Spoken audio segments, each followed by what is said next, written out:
제가 요새 식욕을 못 멈추겠어요. 식욕이 너무 많아져서. 사실 옛날 영상 보시면 알겠지만 제가 살이 많이 쪘는데 그거에 대한 어떤 변명을 할 수 있는 어떤 파트, 우리가 허기를 느끼고 막 식욕을 느끼고 음식의 맛과 냄새, 질감 이런 것들이 막 어우러지면서 내가 많이 먹게 되는 것, 이런 것들이 다 탄소가 어떤 춤을 추는 그 변이의 형태라고 표현을 했습니다. 안녕하세요, 안될과학 약입니다. 여러분, 탄소하면 어떤 느낌이 드십니까? 이산화탄소, 탄소 배출권, 탄소 중립, 탄소 포집 등등. 사실 탄소 하면은 이 언젠가부터 굉장히 부정적인 느낌이 듭니다. 심지어 탄소를 악의 축으로 생각하는 분들도 있는데, 사실 탄소는 생명의 탄생에 있어서 매우 중요한, 없어서는 안 될 원소죠. 그래서 오늘 가장 익숙해서 그리고 가장 오해를 많이 받는 원소 탄소의 정체를 한번 파헤쳐 보겠습니다. 약 138억 년 전 빅뱅으로 우주가 처음 태어났을 때 세상에 수소와 헬륨뿐이었죠. 너무 가벼운 이 두 원소만으로 지금처럼 복잡하고 아름다운 생명체를 만들 수 없었습니다. 그래서 생명의 무게를 더해줄 더 무거운 원소가 필요했는데요. 이때 생명이 없는 우주에 수명을 다한 별들이 나타나기 시작합니다. 태양보다 훨씬 거대한 별들이 내부에 수소를 모두 태우고 나면 강력한 중력으로 수축하는데요. 이때 중심부의 온도와 압력이 상상 이상으로 치솟으면서 핵융합이 일어나죠. 이 핵융합의 도가니 속에서 놀라운 일이 벌어집니다. 사실 이 과정은 굉장한 우연이 겹친 결과인데요. 헬륨 원자핵 두 개가 만나면 베릴륨이라는 불안정한 원소가 됩니다. 이 베릴륨이 쪼개지기 전 그 찰나의 순간에 또 다른 헬륨이 와서 충돌해야만 비로소 탄소가 만들어지기 때문이죠. 이렇게 헬륨 원자핵 세 개가 거의 동시에 충돌하는 이른바 삼중 알파 과정을 통해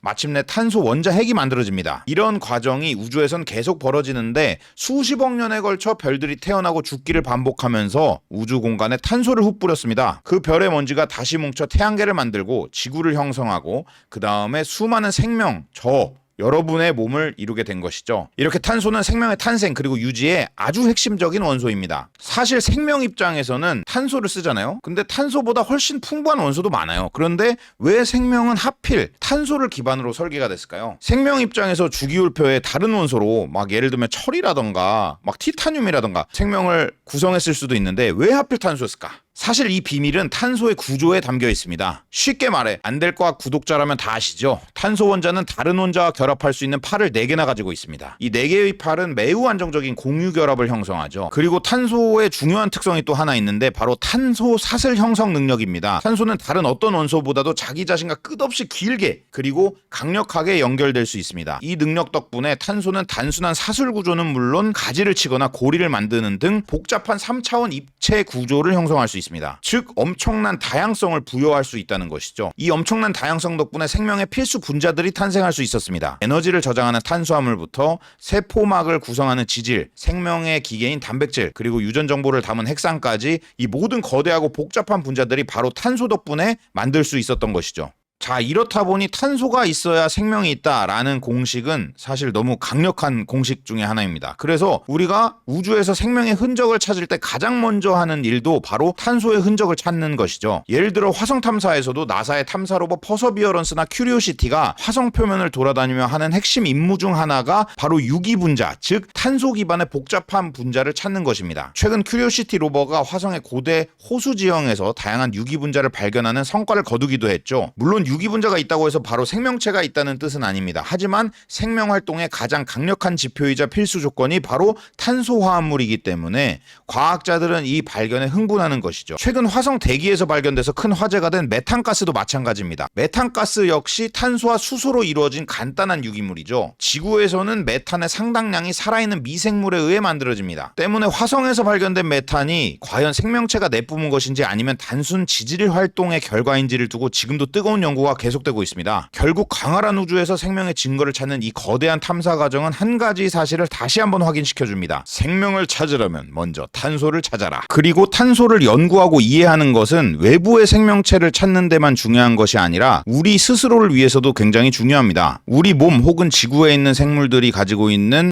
DNA는 탄소로 만든 당과 인산의 뼈대 위에 ATGC 이 4글자가 끝없이 새겨진 것이거든요. 심지어 탄소 설계도를 다루는 기술로서 탄소 생명공학이라는 단어가 있을 정도죠. 뿐만 아니라 우리 주변에 있는 생명들을 활용해서 혹은 미생물을 활용해서 스스로 플라스틱을 먹어치우는 박테리아를 탄생시키는 것도 가능하고요. 대기 중에 이산화탄소를 공장의 원료처럼 사용해서 바이오 연료나 플라스틱을 만드는 인공광합성 미생물을 개발할 수도 있죠. 즉 지금 시점에 골칫덩이로 여겨지는 탄소를 유용한 자원으로 바꾸는 그야말로 현대의 연금술을 하려면 결국 탄소를 알아야 됩니다. 어찌 보면 여태까지 인류가 탄소 순환을 망가뜨리는 존재로 생각될 수도 있거든요. 그런데 이 탄소를 잘 이용하고 주변의 생명의 원리들을 잘 이용한다면 이 순환의 고리를 다시 잇는 능동적인 탄소 설계자가 될 수 있다는 것이죠. 실제로 우리가 우리 중심으로 사고를 하기 때문에 이 순환한다는 개념을 잘 인지하지 못할 때가 많은데, 탄소 입장에서 생각을 하면은 탄소는 매우 순환해서 이 모든 생명과 지구를 거친다고 보면 됩니다. 예를 들면 식물이 대기 중에 이산화탄소를 흡수해서 태양 에너지로 자신의 몸, 즉 유기물을 만드는 광합성을 하죠. 이 과정은 대기 중 탄소를 생물권으로 가져오는 가장 중요한 관문입니다. 그 다음에 소나 사슴 같은 초식동물이 이 식물을 먹어서 탄소를 얻고, 그 다음 저 같은 육식동물이 다시 소 같은 초식동물을 먹어서 탄소를 제가 얻어내죠. 그리고 모든 생명체는 호흡을 통해서 이산화탄소를 대기 중으로 뿜어내기도 하고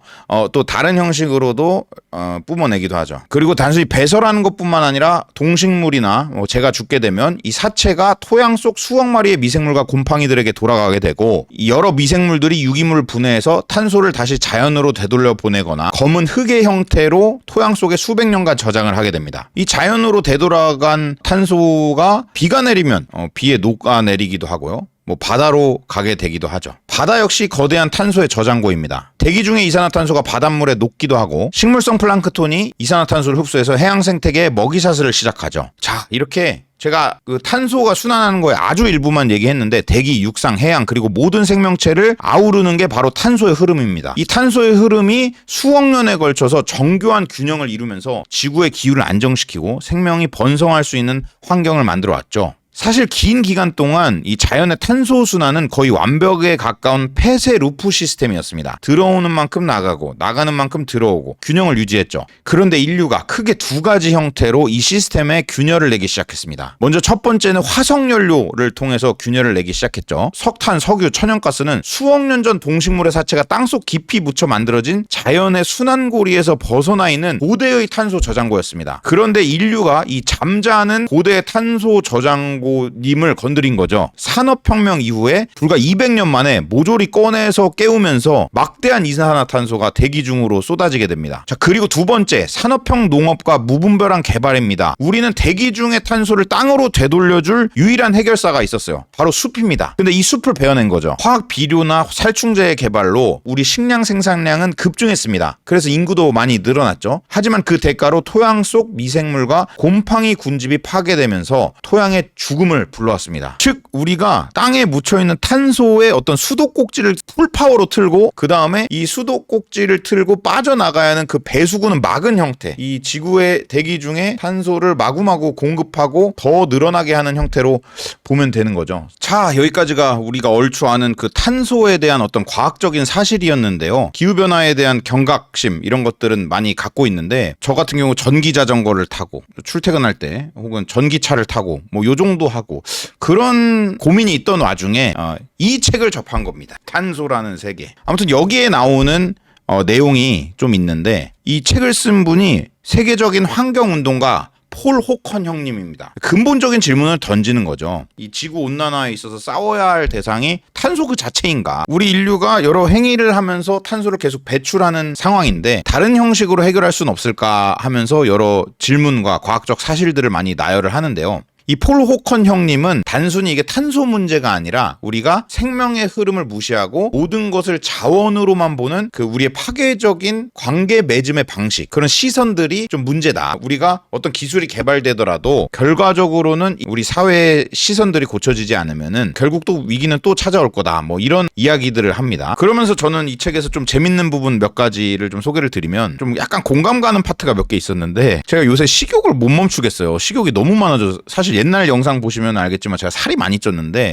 그거에 대한 어떤 변명을 할 수 있는 어떤 파트, 이 폴 호컨 형님은 그런 의도로 전혀 책을 쓴 게 아닌데 우리가 허기를 느끼고 막 식욕을 느끼고 음식의 맛과 냄새, 질감 이런 것들이 막 어우러지면서 내가 많이 먹게 되는 것, 이런 것들이 다 탄소가 어떤 춤을 추는 그 변이의 형태라고 표현을 했습니다. 그래서 우리의 식탁과 탄소의 흐름이 어떻게 연결이 돼 있는지, 그리고 오늘 우리가 요즘에 먹는 그 식단이 어떻게 보면 초가공식품들로 가득 차면서 옛날의 어떤 시기와 많이 달라지고 자연과의 관계에서 단절이 됐다, 뭐 이런 이야기들을 하는데, 그래, 탄소를 이해하는 것이 우리 시기와 매우 관련이 있구나, 탄소를 이해한다는 게. 그리고 또 재밌었던 부분이 그 하버보슈법, 질소 비료, 암모니아 비료가 개발되면서 농작물이 대량 생산 가능해지잖아요. 이거 안 될 거야, 구독자분은 다 아실 텐데. 이를 통해서 인류의 식량 문제가 많이 해결되면서 인구가 폭증하게 됐죠. 근데 이런 하버보슈법이 개발되면서 인류가 토양을 화학적인 매체로 그냥 생각을 한다는 거예요. 그래서 식물을 산업물질처럼 이렇게 막 조작 가능하게 했다. 그래서 토양 속 미생물이나 곰팡이 군집이 파괴되면서 수많은 토양 오염 문제가 발생했다 라고 짚었어요. 사실 여기까지는 또 뭐 반박을 할 수도 있죠. 예를 들면 하버보슈법을 통해서 수많은 사람이 생겨났고, 심지어 저도 그 하버보슈법, 즉 암모니아 비료의 혜택을 받은 사람일 확률이 매우 높거든요. 그게 없었으면 제가 태어나지 않았을 확률이 높죠. 근데 이 탄소 입장에서 제가 재밌었던 부분은 이거예요. 이 하버보슈법 비료가 개발되면서 토양이 화학적 매체로 전락되면서 토양 속의 균류, 그러니까 곰팡이가 이 천연 탄소 포집자로서의 역할을 못한다는 거죠. 사실 식물 뿌리와 공생하는 균근균이라고 있습니다. 발음이 어려운데, 균근균이 균사체를 사방으로 뻗어서 토양의 생물학적 화학적 환경을 변화시키는데, 토비키어스 연구팀의 추정치에 따르면 식물에서 균근균으로 연간 132억 톤의 이산화탄소를 포집한다고 합니다. 세계 최대 탄소 배출국인 중국과 미국의 연간 배출량을 합친 양과 비슷하다고 해요. 하지만 제초제나 살균제 같은 것들을 많이 사용하면서 곰팡이 왕국이 파괴되고 식물과 토양의 회복력이나 영양소 밀도, 그리고 이산화탄소 포집 능력이 현저히 떨어진다고 이 책에서 지적을 합니다. 이 책을 계속 읽다 보면 폴 호컨 형님 말이 맞아요.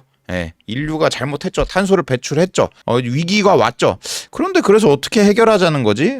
라는 질문이 나올 때쯤에 여러 사례를 보여주는데, 영국의 넵 이스테이트 농장 이야기를 하게 되는데, 이곳이 원래는 황폐한 농경지였다고 합니다. 그런데 여기에 재야생화 프로젝트를 통해서 수많은 생물종이 보금자리를 되찾고 수톤의 탄소를 땅속에 가두는 어떤 효과를 거두는 그런 프로젝트를 소개하기도 하거든요. 물론 이거를 지구 단위, 인류 단위에서 하는 것은 어렵겠지만 이런 희망을 보여준 프로젝트를 이야기하면서 우리도 이런 인식의 전환을 통해서 이 위기를 헤쳐나갈 수 있지 않을까, 이런 희망을 좀 드러내는 챕터도 있습니다. 사실 이 책이 어떤 탄소 위기, 탄소 중립 이런 것들을 해결하기 위한 어떤 뭐 정책적 제언이나 기술적인 해법을 제시하지는 않거든요. 대신에 우리가 결과적으로는 지금 탄소로 인한 기후 위기잖아요. 그래서 항상 그게 얼마나 심각한지에 대해서 많이 이야기를 하는데, 그 탄소 자체를 이해하려는 시도가 많지 않았어서 이 책에서 화학적, 생물학적, 지구과학적인 탄소의 설명을 총체적으로 해줍니다.